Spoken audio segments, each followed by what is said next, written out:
Halo rekan profesional, bertemu lagi di YouTube channel Deco Learning by Akaladia Group. Untuk rekan-rekan profesional yang baru pertama kali menyaksikan video ini, yuk dukung kami dengan cara apa? Dengan cara subscribe YouTube channel Deco Learning agar kami terus dapat membuat video-video menarik lainnya. Selamat menyaksikan video ini ya. Halo rekan-rekan profesional, selamat datang kembali di video Dynamic Talk by Deco Learning Akaladia Group.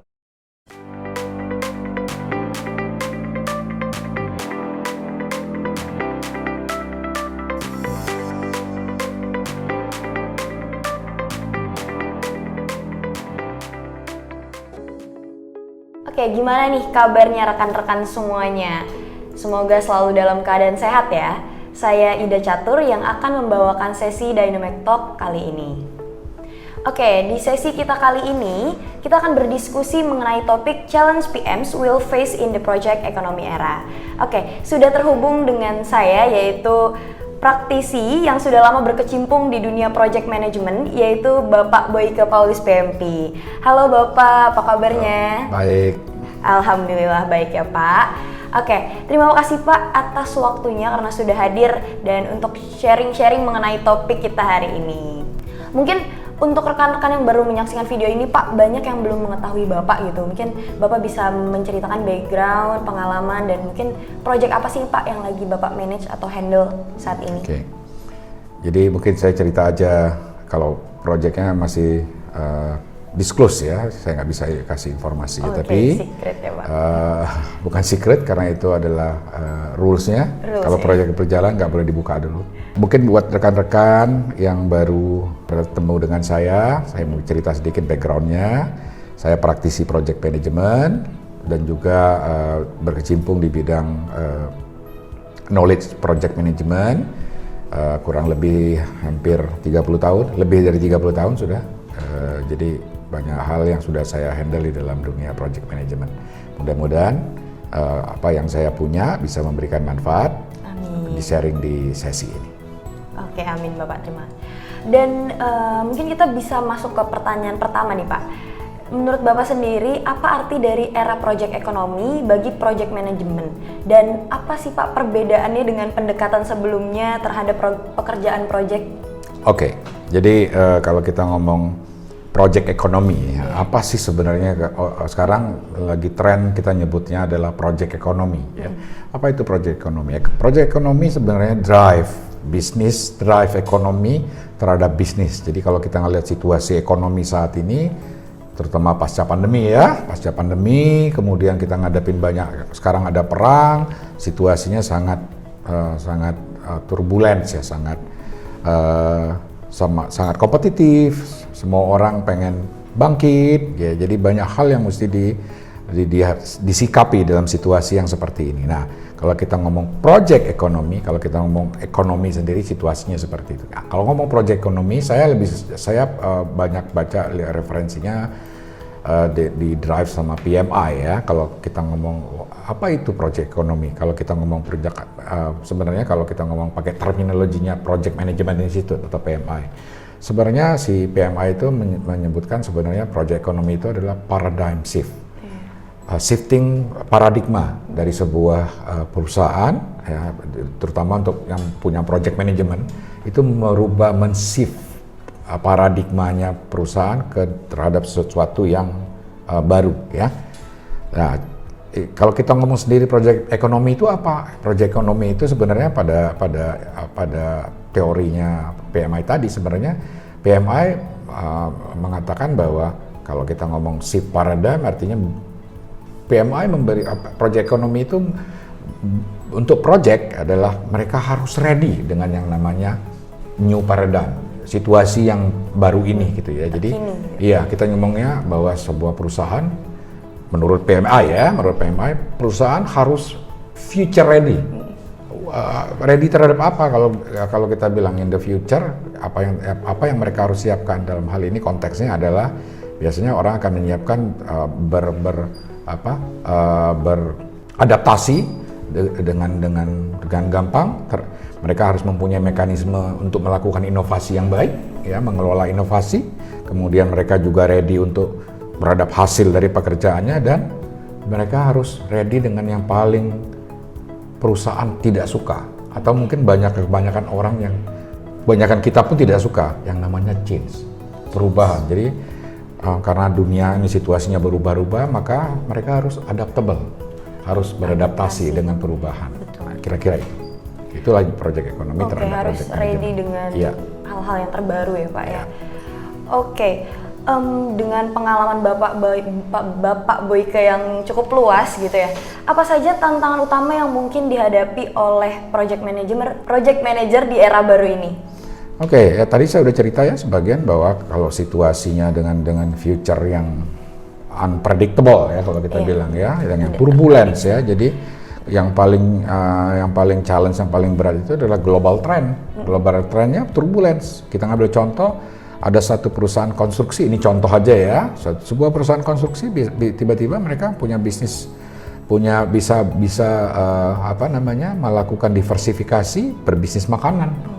Contohnya dia join dengan partnersnya, yang satu bangunin restorannya, yang satu jualan konten makanannya.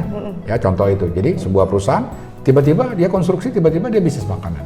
Nah situasi itu setiap perusahaan harus punya kemampuan untuk melakukan change dan inovasi. Perubahan. Ya. Oke. Gimana Pak, ketergantungan yang meningkat pada pekerjaan sementara dan berbasis project gitu berdampak pada project manager dan tim mereka dalam operasi sehari-hari. Itu bagaimana Pak? Ya, karena tadi kita udah ngomong kan situasinya mereka harus adaptif, jadi mereka juga harus menyiapkan diri, menyiapkan sebuah mekanisme yang bisa beradaptasi dengan baik ya. Juga beradaptasi. Salah satu mungkin saya tambahkan tadi salah satu challenge di era baru ini adalah technology disruption ya, salah satunya AI. Kalau Anda pernah dengar ya, AI itu adalah salah satu challenge yang harus disikapi oleh di project ekonomi ini gitu ya. Nah, jadi bagaimana cara mereka beradaptasi? Jadi kalau kita ngomong situasi yang turbulence, mereka harus punya mekanisme yang juga secara konsep juga memberikan result yang diminta bisnis saat itu ya. Tentunya untuk memberikan hasil yang bisa hasil yang sesuai dengan yang diminta bisnis, mereka harus punya mekanisme untuk mendeliver yang diminta itu. Apa yang dideliver? Tentunya yang paling, kalau kita ngomong yang dideliver ke bisnis tentunya adalah value. Ya, business value. Nah, untuk mendeliver project sukses itu tentunya adalah mendeliver business value. Tentunya kalau kita ngomong business value, bisnisnya sendiri adaptable gitu ya, bisnisnya sendiri turbulence, bisnisnya sendiri perubahannya sangat cepat, sehingga project team pun harus mempunyai mekanisme yang cukup adaptif dalam menyikapi perubahan yang terjadi sewaktu-waktu dalam konteks memberikan value terhadap bisnisnya mereka. Jadi mereka juga harus adaptable. Oke, harus pintar-pintar beradaptasi ya perusahaan tersebut juga di ekonomi era ini. Iya. Oke, dan saat bisnis nih Pak beradaptasi dengan project ekonomi, penyesuaian apa yang perlu dilakukan oleh project manager dalam gaya kepemimpinan dan pendekatan project management mereka? Ya, kalau kita bilang, kita ngambil contoh. Iya. Contoh aja PMI ya. PMI itu saya senang pakai PMI. Kenapa? Karena saya salah satu praktisi yang banyak menggunakan project management itu sebagai basis knowledge saya ya. Jadi kalau menurut PMI dia bilang future work is fluid. Fluid itu apa ya? Cairan ya. Jadi dia harus, cairan itu kan kalau masuk ke dalam botol bentuknya kayak botol. Kalau masuk ke dalam kubus dia kayak kubus, artinya dia sangat adaptable, menyesuaikan. Nah, di future dia bilang pekerjaan kita tuh harus begitu. Nah, sehingga PMI pun memberikan sebuah mekanisme, namanya untuk orang project management ya, di dalam konteksnya project di new economy ini, PMI bilang namanya ways of working. Jadi cara bekerja yang adaptable. Ya, adaptable itu sehingga bisa memberikan hasil yang diminta sesuai dengan value bisnis yang diharapkan pada saat itu. Oke. Selanjutnya nih Pak, salah satu ciri project ekonomi adalah penekanan pada agility. Nah, gimana project Project manager ini dapat menavigasi tarik-menarik antara kebutuhan akan agility dan adanya persyaratan untuk perencanaan dan dokumentasi yang tepat. Itu bagaimana, Pak? Ya, jadi kalau kita ngomong project economy ya, Iya, jadi betul. kalau kita ngomong old style, tadi kan di awal kita ditanya bedanya sama yang dulu apa gitu ya. Kalau yang dulu kita ngomongnya plan based, kebanyakan orang memplanning semuanya. Kalau sekarang bisa nggak planning? Bisa, tapi takes time ya. Lalu gimana caranya sehingga project itu bisa bisa berkolaborasi dengan situasi bisnis yang sangat cepat ini ya, perubahan sangat cepat. Nah, artinya yang paling penting dalam hal ini aktornya. Jadi kalau kita ngomong kalau zaman dulu kita ngomong mereka adalah objek atau target ya. Kalau sekarang mereka adalah aktornya. Jadi kita melibatkan pelaku bisnisnya. Dalam konteksnya kalau Anda ngomong tadi adalah agility, kalau Anda lihat di projectnya Agile, selalu yang namanya business owner atau product owner itu adalah center daripada projectnya. Jadi mereka jadi aktor di project itu. Itu yang paling yang menjadi key ya. Key-nya bahwa project management harus melibatkan aktor ekonominya supaya bisa mendeliver value sesuai dengan apa yang diminta sama si aktor tersebut. Oke, cukup menarik banget nih jawaban dari Pak Boyke. Dan sebelum kita ke pertanyaan selanjutnya, saya mengingatkan kembali kepada rekan-rekan profesional yang belum subscribe YouTube channel Dika Learning. Jangan lupa untuk klik tombol subscribe di bawah ini, dan bila Anda menyukai video ini, klik tombol like and share ke rekan-rekan profesional lainnya. Oke, kembali lagi nih Pak ke pertanyaan selanjutnya. Untuk tim yang besar, melibatkan berbagai fungsi dan tersebar secara geografis. Strategi apa yang Bapak rekomendasikan untuk project manager agar dapat mengelola dan berkolaborasi secara efektif dengan berbagai stakeholder? Jadi kalau kita ngomong big team ya, untuk bekerja yang adaptif ya. Betul. Tentunya kalau kita ngomong tim yang tersebar di penjuru dunia, artinya kalau kita ngomong bekerja bersama-sama dalam waktu yang bersama-sama tapi tempatnya beda, tentunya kita akan melibatkan yang namanya pasti teknologi ya. Nah, tentunya yang menjadi key pertama adalah kita harus memilih platform yang benar untuk berkolaborasi. Jadi dalam hal ini kita menyebutnya adalah tools. Jadi kalau di 10 tahun yang lalu orang ngomong conference ya, kita ngomong video conference, itu suatu hal yang masih 50-50. Orang suka tapi nggak suka. Tapi begitu kemarin 2 tahun kita di masa pandemi, yang namanya collaboration platform atau video conferencing kita ngomongnya, atau kita ngomongnya kita kerja online ya, itu sudah menjadi basic demand. Kalau nggak ada itu nggak kerja ya. Betul. Nah, itulah key-nya. Jadi memilih platform yang benar. Jadi yang sesuai dengan yang dibutuhkan, bagaimana si enterprise team ini bisa bekerja sama.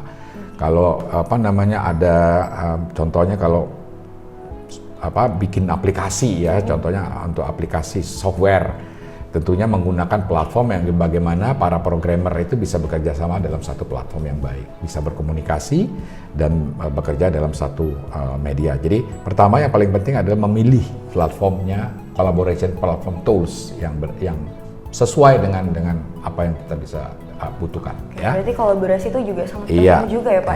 Kemudian ya, yang satu lagi kalau kita ngomongin lainnya adalah method. Karena kalau kita ngomong saat ini yang namanya agility ya, agility itu agile, kita ngomong agile itu ada banyak method yang saat ini ada di market. Anda bisa pilih methodnya, karena bekerja dengan enterprise team tentunya kita harus memilih salah satu method. Umpama kita contoh kita pakai yang katakan kita pakai Scrum ya. Scrum tentunya ada beberapa method yang bisa digunakan. Kita bisa pakai contohnya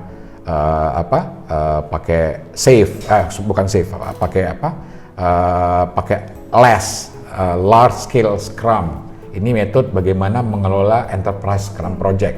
Atau Scrum Skills, itu adalah bentuk-bentuk beberapa bentuk yang menggunakan metode Scrum. Kalau Anda menggunakan contohnya generic agile, Anda bisa pakai contohnya SAFe, Scale Agile Framework ya. Atau kalau Anda pakai yang lain tuh pakai Nexus, atau enterprise Kanban atau apapun. Nah, kalau yang di PMI mungkin Anda yang sudah baca-baca untuk metodenya yang ada di PMI, Anda bisa pakai yang namanya disiplin agile, DAD ya, DAD atau DA namanya disiplin agile. Itu contoh-contoh. Jadi pertama milih platformnya, kemudian milih metodenya. Metode apa yang digunakan untuk mengelola ini. Jadi ada sistemnya, ada toolsnya, ada sistem yang akan running di atas proses agile tersebut. Oke, paham Pak. Dan dari Bapak sendiri barangkali pernah mengalami kondisi di mana schedule project ini menjadi lebih padat gitu Pak. Yeah. Dan menurut pengalaman Bapak, gimana project manager menjaga standar kualitas dan mencegah tim projectnya menjadi burnout? Ya, jadi kalau kita ngomong burnout. Ya, oke, saya pasti setiap project ngalami yang namanya burnout. Sign-nya burnout apa? Kita lihat dulu namanya burnout. Jadi teman-teman juga tahu apa itu burnout ya. Burnout itu biasanya situasi di mana biasanya performa projectnya drop, kemudian biasanya timnya udah mulai kecapean ya. Iya. Kemudian yang tadi dibilang kerjaannya pack banget, padat ya, padat banget. Itu biasanya tanda-tandanya di mana si kita nyebutnya tadi breakout ya. Cara kita melakukan burnout tadi adalah biasanya situasinya di mana tim itu sudah sangat tight ya pekerjaannya, dengan kita melakukan yang namanya team building, menurunkan stressful, kita membuat pekerjaan itu mengumpulkan tim tidak dalam konteks pekerjaan, itu salah satu contoh aja ya. Kemudian refreshing namanya atau apa, itu yang salah satu yang paling penting. Kemudian melakukan kalau dulu namanya reward and punishment. Jadi memberikan reward kepada timnya supaya mereka lebih punya motivasi. Ya tentunya rewardnya nggak harus dalam bentuk uang, bisa dalam bentuk sebuah apalah yang bisa kita berikan kepada tim ya, reward segala macam. Kemudian kita mereview goals atau target ya, apakah targetnya masih relevan atau enggak gitu, karena dengan situasi agile yang sangat agile tentunya perubahan pekerjaan atau permintaan pekerjaan bisa datang anytime ya. Nah itu contoh-contoh yang bisa kita lakukan. Oke, nggak harus selalu serius ya Pak. Ya artinya kita harus bisa melakukan streamline terhadap stresnya. Jadi kalau kita ngeliat apa stres yang membuat stres, terlalu banyak kerja, artinya apa? Mungkin targetnya bisa kita adjust sesuai dengan speed timnya gitu ya. Karena terlalu stres juga akan menyebabin kacau juga ya Pak ya. Oke, dan project ekonomi kan pasti ini membawa perubahan dalam teknologi dan tools ya Pak ya. Dan untuk menghadapi ini, tips Bapak untuk project manager itu apa Pak?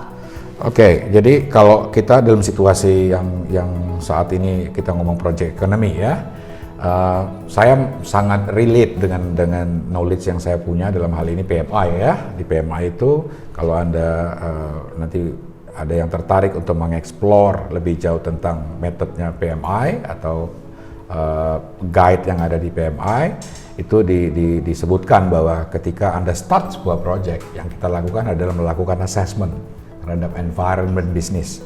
Jadi kita melihat situasi bisnisnya, situasi projectnya, sehingga kita paham terhadap kompleksitinya, terhadap environment projectnya, timnya, organisasinya, dan apapun yang nanti akan kita gunakan dalam kita menjalankan projectnya.